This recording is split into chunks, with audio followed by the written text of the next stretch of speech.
So today is a beautiful day. Let's see. I'm gonna go check the mail. Ready to arm. Drive. So I wanted to record because I was like, you know what? I need to do some stuff today. So I got my shades on in the house because I'm walking out to my mailbox. It's a beautiful day. So as you can see, that's the house. Just give you a quick view. That's the house. But today I want to talk to you guys about what you should do after you get your Rolex. Because, oh wow, we have a lot of mail. Okay. Because I thought about it. I was like, you know what?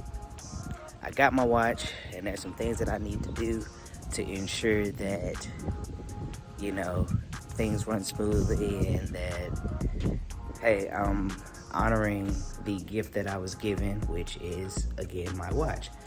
So let's get into it. Welcome back. If it's your first time tuning into the channel, my name is Jason. You're watching Esteemed Image, and I want to welcome you to my channel. As the title says of the video, we are talking about what you need to do after you purchase your Rolex watch. So the first thing that you need to do when you get your watch is you need to get insurance. Yes, actual insurance. This watch, you guys, obviously, you know, this is a hefty investment. It's something that you spent your hard-earned money on and you need to protect it. Whoever you have your car insurance through, you can get it through them. It's actually pretty affordable. The whole purpose of the insurance is to ensure that if something happens to the watch, you get paid for that. Even if you make back just what you paid for your watch, that's still something great because you spent $10,000 on your watch and it got stolen and they gave you another $10,000 back.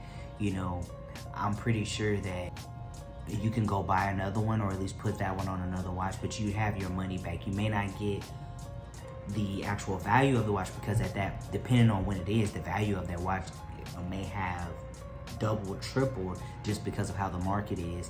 So at least you'll get something for you. At least get the price that you pay for the watch, and you can't really beat that. So just get insurance. It's totally worth it. And again, it's affordable. You're gonna pay like $100, maybe a little bit more. I mean, it's not expensive at all. It's definitely worth it, especially when you spend 10 to 15, 20, 30,000 on a timepiece. So you need to protect your investment. Speaking of protecting your investment, that brings me to my next point, which is find a great place to store your box and papers. In the box, you can see here, you know, it comes with this right here. You can, you know, it has the booklet, it has the card with the serial number. Here's the reason why you want somewhere to put it. Let's say that something happens and you get into a bind, or you decide you don't want the watch anymore, or you want to pass it down to someone. You'll have the original box and papers set aside somewhere in a safe place. That way it doesn't get dirty, ripped up, torn, that you can easily access and get to it quickly to put the watch in. You don't have the watch clean, put the watch in and, you know, do what you need to do with it. For me, I'm slacking in this area. The safest place to put it would be a safe, obviously. A locked safe with a code, not a key. You can lose the key. You can't forget the code, but usually they can be reset, but you need to put it in like a safe. I'm actually going to order one today. I'll tell you guys real quick, I'll put the video here so you can see, you know, me getting my Rolex last week. But I mean, from the time I met the 80 and set up my profile to the time I got the watch was literally 11 days. So I haven't had time to actually do anything.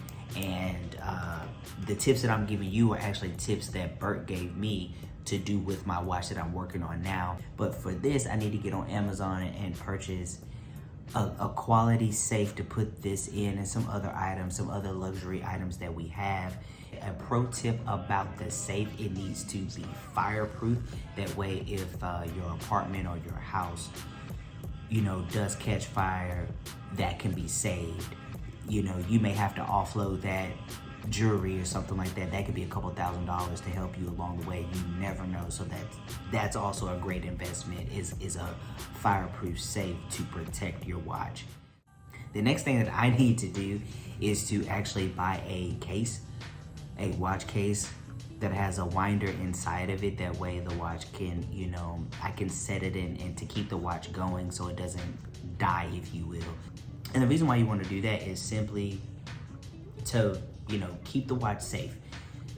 Throwing it on the table, throwing it on your dresser, it's gonna get scuffed up. You know, the sapphire crystal on the watch is a very, very durable crystal. However, you know, it is still, you know, steel and gold, which can scratch easily, and you don't want to do that by just, you know, frivolously throwing it around. If you're wearing the watch and you hit it on the table, or if you type all day like I do, you may end up hitting or scratching the watch, and that's totally fine, but just being careless with your watch is unacceptable. You spend a lot of money on it, you should want to protect your watch. The brand that I would suggest that I'm actually looking into is Wolf. They make the black cases, to me, look the best. They're very chic, they look great, and I'll post a clip of Bert's Wolf cases that he has. They are expensive. I think for the two watch case, it's like $1,100 or something like that. It can get expensive, but I'll have it linked down below. So if you're looking for one, I actually want to get one with the 3 watches, because I can put my Tudor watch in there, I can put the Rolex, and then when I get another watch, I can put that in there as well. It's definitely worth it. If you don't want to spend the money on Wolf, you can look on Amazon, you can Google it and find more affordable options. But to me, Wolf is the best. So if you're gonna buy the best, which is Rolex, you should put the best in the best, which is Wolf. So check that out, I'll have a link below. So one of the cool things about when you get your watch is they actually take the time, your sales manager should take the time to show you how to, 1, put the watch on, and 2, how to actually set the date and set the time of the watch. So you learn a little bit about the watch and talk to you a little bit about the watch, so you can kind of get a brief overview of how to actually operate your watch. And that's great. However, the next thing I would suggest for you to do is, inside of your box comes a little booklet, and it talks about the same thing. So if you forget what your sales manager told you about how to set it, it's in this right here, which is great. It's a great little book to read, and it just kind of gives you a brief overview of your watch. But what I would suggest is, if you can get one, I got this book actually the first time I went. This is what I got, and I actually took the time to read and learn more about Rolex, about the watch that I got.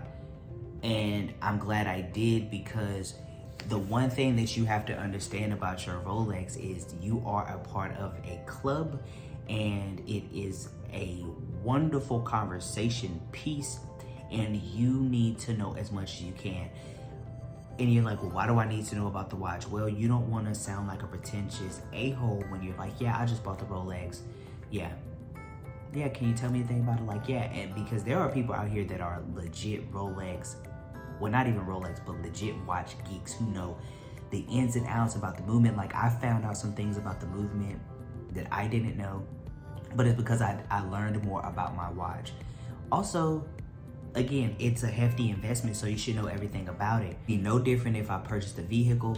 I'm gonna wanna read some of the owner's manual. I'm gonna watch videos. I'm going to really lock in and learn about the car that I bought. So why wouldn't I take that opportunity to learn about this beautiful timepiece that I purchased? It doesn't take long. I'm not saying you have to know every single detail about the watch. You're not gonna learn everything day one, but to sit and to actually learn as much as you can about the watch. That way, when someone asks you a question, you can answer it, because most of the questions are basic. Just take, like I said, take a little bit of time. You can read this book. There's pretty much the owner's manual inside. You can watch YouTube videos. You can subscribe to this channel so you can learn more about the Rolex Datejust. And dive into learning more about your timepiece. It's a representation of you. I know that probably sounds kind of crazy, but it is. I mean, if you made the investment, you should want to learn more about it. So take the time to sit and really get to know your watch and fall in love with it. Next up on our list is actually wear your watch. So to not sound like a douchebag, I'm actually gonna put the watch on, and no, I haven't set it for the day, so I need to kind of do that, but there we go. Look at that. That is beautiful, beautiful, beautiful, beautiful. I love it. I love it. I love it. It looks great on my wrist. But the next thing is to wear your watch. You have purchased it. You have had to go pick it up. For me, I had to go all the way to Atlanta from Little Rock to pick it up in less than 24 hours, by the way. Wear your watch. You bought it, wear it. I even put it on. I mean, it was kind of surreal, and you probably gonna say like, dude, you're crazy, but I put it on one night when we were lying in bed. I put it on because I was like, man, I'm so happy that I have this timepiece. So put the watch on, wear it, enjoy it, wear it to work, wear it with your suit, wear it to dinner with your partner. This watch comes with a warranty. I think I don't think it's lifetime. I don't know. I'll have to look it up. I still need to do more research on the watch. Again, I didn't even have time to look up and get the finite details. But wear the watch and enjoy it. You spent your hard-earned money. You should enjoy it. Am I gonna wear it every day? No. I like to switch my watches out. But I will go ahead and start wearing this thing at least a couple days a week to get comfortable with it. Enjoy it. Love it, let it love you, you know, develop a relationship with it, you know. Something about wearing it, because taking it on and off, like I struggled with it the first time I actually tried to close the clasp. I couldn't figure it out, you know. Yeah, I don't know how much you can see it, but you kind of pull it here and it comes up. Well, on my Tudor watch, this little piece right here actually folds up and then you pull it out. So it was quite the adjustment. But again, if you wear it, you get used to it and it becomes comfortable. I hope you guys have enjoyed this video. It has been my pleasure to talk more about this watch. You're probably gonna see more videos about it. And if you like this type of content, make sure you smash the subscribe button, hit the like button. You know how it goes. I love you guys. Make sure you check out this video right here, and I will see you in the next one. Peace.